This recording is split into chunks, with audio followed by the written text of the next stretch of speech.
Bismillahirrahmanirrahim. Assalamualaikum warahmatullahi wabarakatuh. Bismillahirrahmanirrahim. Alhamdulillahi rabbil alamin. Wassalatu wassalamu ala sayyidina Muhammadin wa ala alihi wa ashabihi ajma'in, amma ba'du. Alhamdulillah, segala puji adalah milik Allah subhanahu wa ta'ala. Semoga salawat dan salam selalu terlimpah kepada Rasulullah Muhammad sallallahu alaihi wasallam, kepada keluarganya, para sahabatnya dan pengikutnya, termasuk kita semua. Amin ya rabbal alamin. Jamaah hamba-hamba Allah yang berbahagia, pada subuh yang baik ini insyaallah kita akan kembali meneruskan pembacaan kitab Tafsir Munir Syekh Nawawi. Sekarang kita masuk pada ayat yang ke 127 dari surah Al-Baqarah. Mari sama-sama kita mulai dengan menghadiahkan suratul Fatihah kepada Kanjeng Nabi dan penulis kitab ini, kepada guru-guru kita. Mudah-mudahan Allah berikan kepada kita kemudahan di dalam memahami dan mengamalkan apa yang kita baca. Ala hadhihi niyyah wa ala kulli niyatin shalihah wa ila hadratin Nabi Mustafa Muhammadin sallallahu alaihi wasallam wa ila musannafi hadzal kitab Syekh Nawawi Al-Bantani Al-Jawi, thumma ila masyayikhina wa usulina furina ma kulli man haqqun alaina. Al-Fatihah. A'udzu billahi minasyaitonir rajim. Bismillahirrahmanirrahim. Alhamdulillahi rabbil alamin, arrahmanir rahim, maliki yaumiddin, iyyaka na'budu wa iyyaka nasta'in, ihdinas siratal mustaqim, siratal ladzina an'amta 'alaihim ghairil maghdubi 'alaihim waladdallin. Amin. Rabbana zidna 'ilman nafi'an warzuqna fahman jayyidan walhiqna bis salihin. Allahumma ya mu'allima Adam 'allimna wa ya mufahhima Sulaiman fahimna. Subhanaka la 'ilma lana illa ma 'allamtana innaka antal alimul hakim. Allahumma salli ala sayyidina Muhammadin tibil qulub wa tawaiha wa afatil abdan wa shifaiha wa nuril absar diyaiha wa qutil arwah wa ghidaiha wa ala alihi wa sahbihi wa sallim wa akhir da'wana anil hamdulillahi rabbil alamin. Bismillahirrahmanirrahim. Qala al-musannif rahimahullahu ta'ala wa nafa'ana bihi wa ulumihi fid dharain. Amin. Wa qala Allah ta'ala wa idh yarfa'u Ibrahimul qawa'ida minal baiti wa Ismailu Rabbana taqabbal minna innaka antas sami'ul alim. Rabbana waj'alna muslimaini laka wa min dzurriyyatina ummatan muslimatan lak wa arina manasikana wa tub 'alaina innaka antat tawwabur rahim. Wa idh yarfa'u Ibrahimu al-qawa'ida minal baiti wa Ismailu.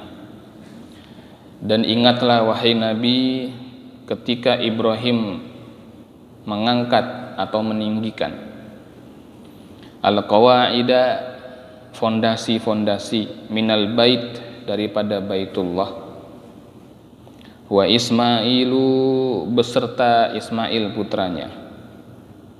Rabbana, ya Tuhan kami, taqabbal minna, terimalah dari kami, innaka antas sami'ul alim, sesungguhnya engkau maha mendengar lagi maha mengetahui.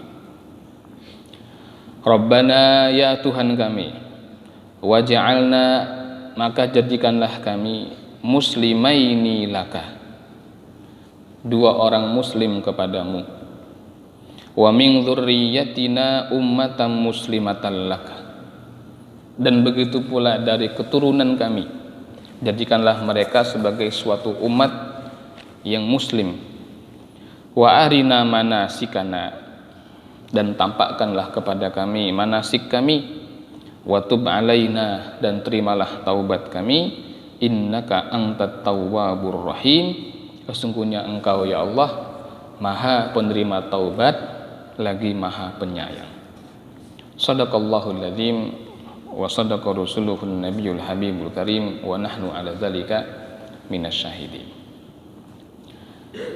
Pada ayat ini merupakan kelanjutan dari apa yang Allah tuturkan tentang kisah Nabi Ibrahim alaihissalam dan putranya Nabi Ismail alaihissalam, di mana pada ayat-ayat yang lalu telah Allah sebutkan tentang perintah-perintah Allah agar Nabi Ibrahim beserta putranya kembali membangun ulang Ka'bah di atas fondasi yang sudah ada. Kemudian diperintahkan pula kepada kedua manusia suci ini agar keduanya menyucikan Baitullah ya dari segala hal yang kotor. Baik kotornya itu adalah materi maupun maknawi. Lalu dalam ayat ini Allah menyebutkan hal yang kemudian terjadi selama proses ketika Nabi Ibrahim alaihissalam dan putranya meninggikan bangunan Ka'bah itu.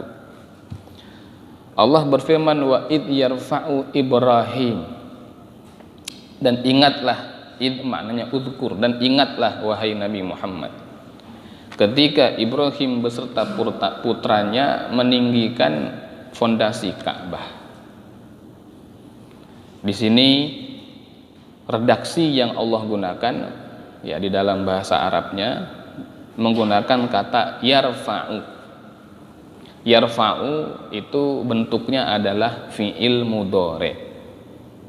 Ya, fi'il mudhari itu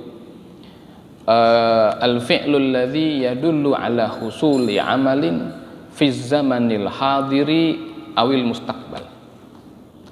Fi'lul mudhari adalah sebuah fi'il yang menunjukkan terjadinya suatu perbuatan atau suatu pekerjaan di masa sekarang atau di masa yang akan datang. Itu fi'il mudhari. Nah, di sini Allah gunakan bentuk fi'il itu, wa id yarfa. Yarfa itu fi'il mudhari. Maknanya berarti sekarang atau akan datang. Pertanyaan kita adalah, apakah sekarang ini Nabi Ibrahim sedang meninggikan fondasi Ka'bah itu? Tidak, ya kan? Apakah yang akan datang Nabi Ibrahim alaihissalam bersama putranya akan meninggikan fondasi Ka'bah itu? Tidak. Karena apa yang disebutkan di sini sudah terjadi di masa lampau. Ya, Nabi Ibrahim dan Nabi Ismail alaihi wassalatu wassalam sudah meninggikan itu. Ka'bah sudah jadi. Tapi kenapa Allah menggunakan pemberitaan di sini menggunakan kata kerja sekarang dan akan datang?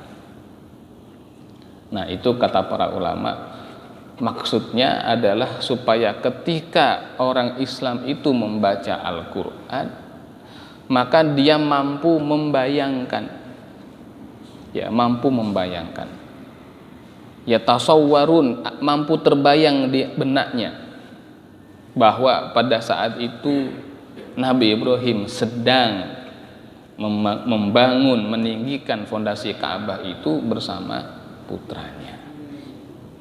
Nah, konteks narasi begini, jamaah yang dirahmati Allah, itu sekarang dikenal, kalau kita bikin karya tulis yang bentuknya naratif, itu dikenal dengan istilah historical present.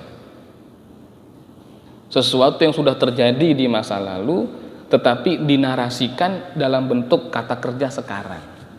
Fungsinya apa? Supaya si pembaca itu bisa merasa lebih dekat antara apa yang dia baca, ya cerita yang sudah masa lalu itu, dengan kondisi psikologis si pembaca. Misalnya kita membaca kisah tentang Gunung Krakatau ketika meletus. Kalau kita membaca pada tahun sekian telah terjadi letusan Gunung Krakatau, dan letusan itu mengakibatkan korban tewas sekian. Nah, ketika itu telah dilakukan bla bla bla bla. Semuanya pakai kata telah karena masa lalu. Itu tidak kuat. Berbeda kalau kita membaca suatu peristiwa bersejarah dengan kata kerja sekarang. Dinarasikan dengan kata kerja sekarang. Nah, misalnya kita membaca kisah perang Badar. Lalu ada si penulis menggambarkan Rasulullah Shallallahu Alaihi Wasallam bersama para sahabat berangkat menuju lembah Badar.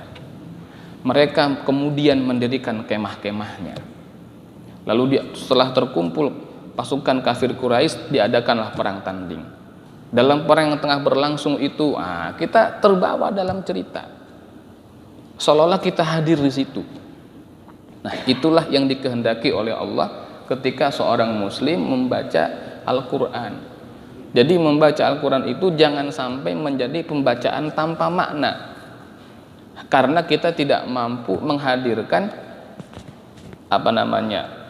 hati kita, ya, pikiran kita tentang apa yang kita baca itu. Dan ingatlah tatkala Ibrahim dan Ismail sedang mendirikan fondasi Ka'bah itu, mereka berkata, Rabbana taqabbal minna, ya Rabb, terimalah dari kami. Apa yang diterima di sini?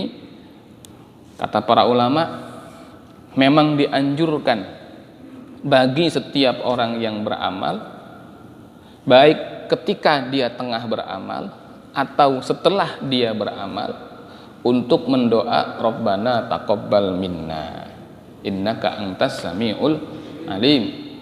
Boleh ditambah wa tub alaina innaka antat tawwabur rahim. Ya Allah, terimalah amal kami. Itu dianjurkan. Apa tujuannya? Supaya betul-betul terpatri dalam benak kita bahwa kita ini hakikatnya tidak mampu beramal. Yang bisa ngaji, hakikatnya kita ini nggak bisa ngaji. Yang bisa dakwah, hakikatnya kita nggak bisa dakwah. Yang bisa sedekah, hakikatnya kita nggak bisa sedekah. Tetapi Allah yang membisakan kita, Allah yang memampukan kita, Allah yang memberikan kesempatan. Ibarat kata pedagang, Allah ngasih lapaknya, Allah ngasih modalnya, Allah ngasih jam kerjanya, Allah ngasih gajinya. Itu dari Allah semua. Kita ini nggak punya apa-apa, nggak bisa apa-apa. Maka kalaupun kemudian kita mengerjakan sesuatu dalam tanda kutip daripada amal-amal soleh itu, tidak ada yang kita harapkan kecuali apa? Dikabul, ya, diterima oleh Allah Subhanahu wa ta'ala. Kata para ulama, boleh jadi seseorang itu mengerjakan suatu amalan, tetapi amalnya itu secara hukum, syarat, rukun betul terpenuhi semua, tapi barangkali niatnya melenceng, maka yang model begini tidak diterima oleh Allah. Walaupun rukun syarat terpenuhi, seseorang sholat terpenuhi rukun syaratnya dari awal sampai akhir, tapi niatnya melenceng dari Allah, maka tidak diterima. Yang jadi masalah kadang-kadang orang yang beramal tidak tahu niatnya melenceng, atau halus sekali melencengnya sehingga dia nggak sadar. Nah, ini yang berbahaya. Kalau orang munafik dari awal udah melenceng niatnya. Yang berbahaya kalau di tengah-tengah tiba-tiba kita keluar garis sedikit, lagi asik-asik baca Quran gitu kan, baca Qurannya karena Allah, dapat setengah juz, tiba-tiba ada orang lewat. Kebetulan yang lewat ini adalah seorang yang kita hormati, yang kita pandang, tokoh misalnya. Begitu dia lewat, kencengin dikit baca Qurannya, kan gitu. Iya. La ilaha illallah. Tapi di tengah jalan sadar, astagfirullah gitu kan. Tapi sudah kadung ada noda. Seperti baju putih sudah kadung terkena noda. Nah, kita berharap yang kayak gitu-gitu tetap Allah terima, Allah ampuni. Rabbana taqabbal minna. Maka dianjurkan demikian. Selepas kita berbuat amal soleh, selepas sedekah, selepas ngaji, selepas zikir, ya, selepas apapun yang bernilai ibadah, angkat tangan lalu sampaikan kepada Allah, Rabbana taqabbal minna innaka antas samiul alim. Innaka antas sami'u, sesungguhnya engkau ya Allah adalah Tuhan yang as-sami'u, maha mendengar. Maha mendengar terhadap doa-doa kami. Al-alimu, engkau juga maha mengetahui. Engkau maha mengetahui amal kami. Engkau maha mengetahui niat kami ketika beramal. Al-alim, dan engkau maha mengetahui tentang betapa lemahnya kami. Kita ini makhluk yang lemah, ya. Allah memberikan kepada kita tubuh, lalu Allah berikan akal, Allah berikan hati Allah berikan hawa nafsu. Untuk menundukkan hawa nafsu ini Allah kirimkan para nabi dan rasul, Allah turunkan wahyu, Allah turunkan kitab suci. Itu aja masih kalah kadang-kadang sama hawa nafsu yang satu ini. Nah, Allah Maha mengetahui betapa lemahnya kita. Ya. Kalau seandainya seseorang itu dibebankan kewajiban oleh Allah dan hanya pelaksanaan kewajiban itu yang Allah nilai, jangan-jangan kita ini nggak ada yang lulus. Kalau hanya pelaksanaannya. Ya, sebab ketika hal itu bernilai sebuah kewajiban, maka bukan hanya pelaksanaan. Ya. Bagaimana semangat kita dalam mengerjakannya? Orang yang melaksanakan kewajiban hanya karena beban tentu berbeda dengan orang yang melaksanakan kewajiban karena dia suka. Itu udah lain. Terlalu jauh, terlalu dalam. Zohirnya aja kita udah keteteran mengerjakan kewajiban itu. Ya, zohirnya belum batinnya. Nah, makanya betul-betul tidak ada satu orang pun yang layak masuk ke dalam surga kalau hanya mengandalkan amal. Ya, kalau hanya ngandelin amal, zohirnya aja udah banyak yang keteteran. Itu ada disebutkan ada salah seorang ulama besar, ya, beliau sehari-hari itu berdagang kain. Ya, biasa berdagang kain di pasar, jual pakaian. Suatu ketika ada seseorang penawar, seorang calon pembeli begitu yang menawar kain ini. Kemudian setelah dicek ternyata di kain itu ada satu noda kecil. Ya, ada. Sehingga si penawar ini menawar dengan harga yang murah. Mungkin kalau tadinya 10 dirham itu ditawar jadi tinggal 2 dirham. Kaget ini si penjual kan, waduh, kok murah sekali nawarnya. Kata calon pembeli, soalnya bukan apa-apa Pak, ini kain Anda memang bagus, tapi di ujung ini ada aibnya, lihat nih. Masya Allah, ada. Nangis itu si penjual, ulama besar, nangis beliau. Melihat beliau menangis, orang-orang berkumpul, wah ada apa ini, ada apa ini, kok ada pedagang yang menangis. Si pembeli jadi nggak enak, udahlah Pak, cuman gara-gara saya tawar dari 10 dirham jadi 2 dirham, masa Anda menangis kayak gini? Ya kan, lebay amat, ya kan, lebay banget. Kata si penjual, Tuan, bukan kain itu yang saya tangisi, katanya. Yang saya tangisi adalah amal saya. Loh, kenapa? Apa hubungannya? Kata dia, saya menjual kain dengan kain yang terbaik. Sudah saya cek ini yang terbaik. Sudah saya yakinkan, saya pasang dengan harga yang pantas dan saya yakin tidak ada celahnya. Tapi begitu Anda periksa, ketemu aibnya. Padahal Anda ini hanya manusia. Bagaimana dengan amal saya yang sudah saya anggap baik, sudah saya anggap bagus, yang meriksa Allah pasti lebih banyak lagi aib dan celahnya. Itu Masya Allah. Nah, makanya salah satu nilai unggul dari orang-orang solih adalah dia mengaitkan segala peristiwa yang dia hadapi itu dengan peningkatan iman. Dia kaitkan, tidak akan berlalu saja sebagai sebuah, oh ini anggapnya sebuah perjalanan hidup saja. Enggak begitu.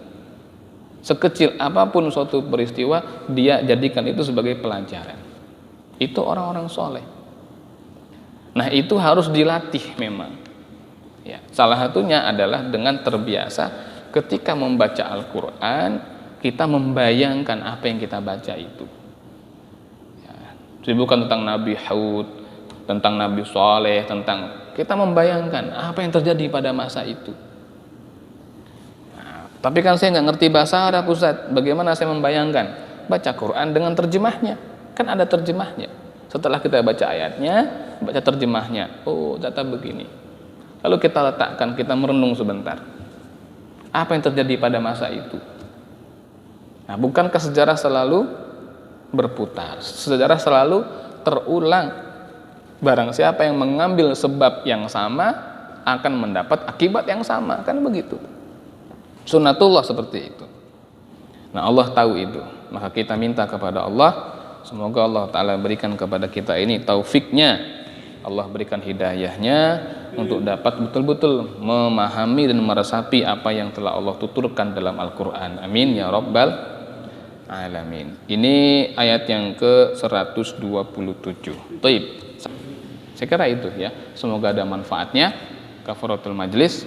Subhanaka Allahumma bihamdika asyhadu an la ilaha illa anta astaghfiruka wa atubu ilaik. Allahumma shalli ala sayyidina Muhammad wa ala ali sayyidina Muhammad. Assalamualaikum warahmatullahi wabarakatuh.